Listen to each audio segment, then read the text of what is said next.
Hello there, you beautiful people, and congratulations on getting Python set up in the last section. I'm really excited about getting started with all the amazing Python goodness that's in store for you in this course, and I hope you are as well. Now, in the last section, we managed to print some numbers to the screen by running our very first Python script. While that was cool, I'm wondering, how can we save the answers that Python's shell gave us back? You know, in case we wanted to use them for later. Well, for that, we're going to need variables. In this section, we'll be talking about the fundamental concept of variables in Python. But before I get into all that, let's just take a step back and get an overview of what we can look forward to in this section of the course.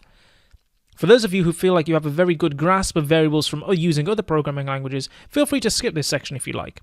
However, if you're new to programming, or just fancy a bit of a reminder of what variables are, then you're going to have an absolutely great time with this section. First off, I'm going to explain to you what a variable is in the simplest terms possible. After that, we're going to jump right in and create our very first variable and see what we've learned working in action. Then we're going to have a discussion about variable types, which is going to broaden your horizons about what's possible in Python and also give you a taster for what's to come in the rest of the course. And just to make sure you've really got everything, we'll close the section with a review lecture and then jump into a quiz and your first coding challenge, just to really cement in that learning. And once we've learned all about variables in this section, we're going to move on to the section afterwards, which is all about numbers, and we're going to combine our knowledge of variables and numbers to create a health potion for an imaginary video game.